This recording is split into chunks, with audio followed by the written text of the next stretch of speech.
আন্দোলন চলছে আপনাদের সিপিএম এর পক্ষ থেকে বিভিন্ন জায়গাতে, কিন্তু বিজেপির পক্ষ থেকে একটা পরবর্তীকালে বলছে বিরোধিতা করবো বা কোনো পারমিশন দেওয়া হবে না, ব্যাপারটা কিভাবে দেখছে? পারমিশন না দিলে দেবে না, তখন আমাদের লোকেরা পারমিশন ছাড়াই রাস্তায় নামবে। আমাদের লোকেরা যা আছে ওদের জেলেও তো জায়গা আছে, সুতরাং ওইসব ফালতু কথা বলার কোনো মানে নেই। বিজেপি একটা ভয় পেয়েছে, তারা ভেবেছিল তারা যা খুশি তাই করবে দেশ জুড়ে, কিন্তু এই নিট পেপার লিক বলুন বা এই পেট্রোলে ইথানল মেশানো বলুন বা বেকারত্ব বলুন বা মূল্যবৃদ্ধি বলুন বা সরকারি স্কুল সব বন্ধ হয়ে যাওয়া, এই বিভিন্ন বিষয় নিয়ে যে বিষয়গুলোকে কেন্দ্র করে হিন্দু মুসলমান ঝগড়া বাঁধানো যায় না, তেমন সমস্ত বিষয় নিয়ে দেশের তরুণ প্রজন্ম, জেনজি, ককরোচেরা তারা যেভাবে নেমেছিল রাস্তায়, ওটা দেশ জুড়ে নেমেছিল, বিজেপিকে হারিয়ে দিয়েছে, ধর্মেন্দ্র প্রধানকে ইস্তফা দিতে বাধ্য করেছে।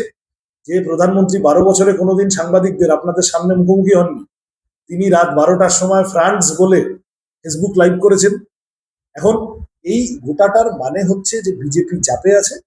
আমাদের রাজ্যেও যারা বিজেপিকে ক্ষমতায় আসতে সাহায্য করেছিল, অল্প কয়েকদিনের মধ্যে বিজেপি হকার উচ্ছেদ করেছে, অল্প কয়েকদিনের মধ্যে বিজেপি বিভিন্ন রকম ভাবে তাদের সর্বনাশ করেছে। এই অন্নপূর্ণা ভান্ডার এখন আর সবার জন্য নেই, ঘোষণা হয়ে গেল। এই ধরনের বিভিন্ন যা ভোটে জিতে আসার জন্য যা খুশি তাই বলেছে। এবং এখন মানুষ দেখছে যে আমাদের ঠকানো হচ্ছে, একটার পর একটা সিদ্ধান্তে বিজেপি নিজেদের পুরনো প্রতিশ্রুতি থেকে ব্যাক ট্র্যাক করছে। সুতরাং মানুষের ক্ষোভ আমাদের রাজ্যে বাড়ছে। আমরা ছাড়া আমরাই অপোজিশন, তৃণমূলটা সম্পর্কে যত কম বলা যায় তত ভালো। মানুষ আমাদের সাথে আসছেন, আমাদের মিছিল মিটিং এ জোর বাড়ছে। আসানসোলেও দেখেছেন আপনারা, হকারদের উচ্ছেদ করতে গিয়ে তারপর সেই হকারদের হয়ে কিভাবে লাল ঝান্ডা লড়াই করেছে। সুতরাং আমরা মানুষের রুজি রুটির দাবি দাওয়া নিয়ে থাকবো এবং সাধারণভাবে গোটা দেশ জুড়ে মনোভাব হচ্ছে যে বিজেপির এই ভাগাভাগির রাজনীতি এটা আর চলছে। তরুণ প্রজন্ম এটাকে রিজেক্ট করেছে, আস্তে আস্তে সব অংশের মানুষ এটাকে রিজেক্ট করবেন এবং সেই লড়াইয়ের সামনের সারিতে আমরা থাকবো। সেই নিয়ে আমাদের পার্টির ভিতরে আলাপ আলোচনা করতে আমরা এসেছি। বর্তমানে জঙ্গি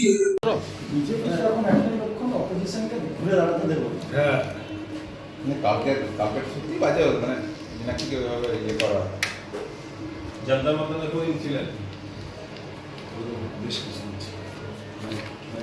একটু কি হবে ও তো পেয়েছে, ওর ফ্যামিলিটাকে আটকে রেখেছে। এখন আটকে রেখেছে। সুতরাং আপনারা যেভাবে আন্দোলন করেছেন আপনাদের পারমিশন পাওয়াটা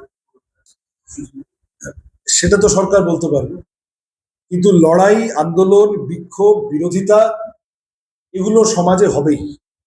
যেই শাসক থাকুক, সেই শাসক যদি অন্যায় করে তাহলে তার বিরুদ্ধে মানুষ রাস্তায় নামবে। এবং বিরোধিতার অধিকারও গণতান্ত্রিক অধিকার, কনস্টিটিউশনাল রাইট।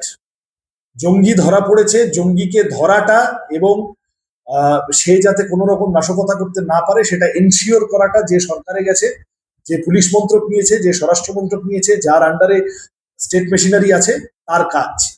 কিন্তু জঙ্গি ধরা পড়েছে, সে চেয়েছিল যন্তর মন্তরে গন্ডগোল পাকাতে, সুতরাং সমস্ত বিরোধিতার আমি রাস্তা বন্ধ করে দেবো, আর কোনোদিন বিক্ষোভেরই পারমিশন দেবো না।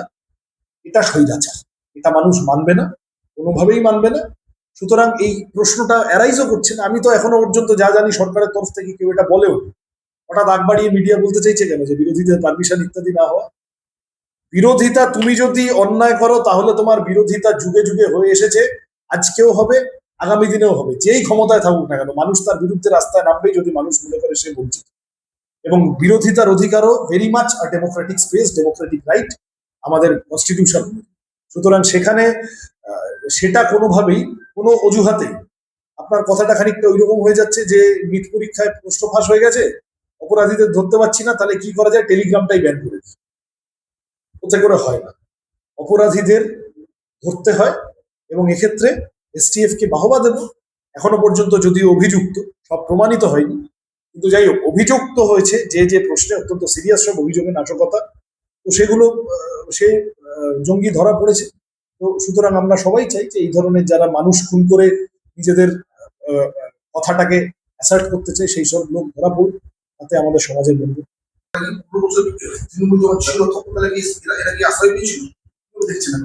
না না, এ তো এখন কেন, আপনার মনে নেই খাগড়াগড়ে যখন বিস্ফোরণ হয়েছিল তখন তার সাথে বাংলাদেশের মিলিটেন্টদের যোগাযোগ পাওয়া গিয়েছিল। এ তো অসংখ্য এই ধরনের ঘটনা আছে। টিএমসিপির মধ্যে থেকে আইএসআই এর এজেন্ট বেরোলো মাঝখানে।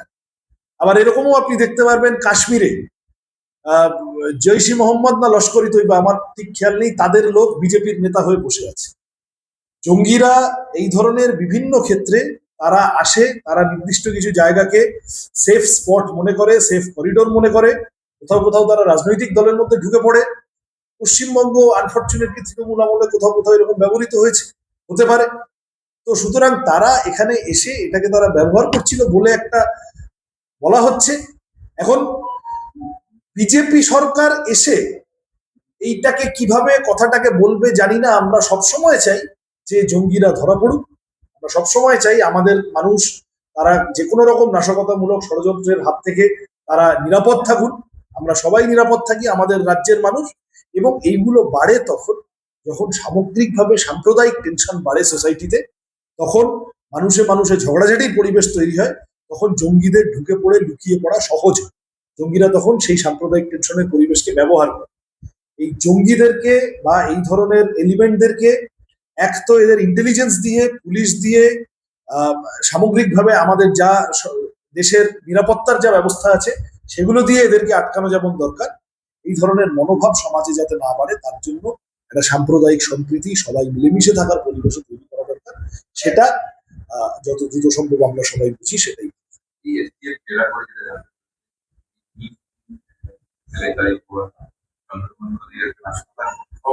আন্দোলন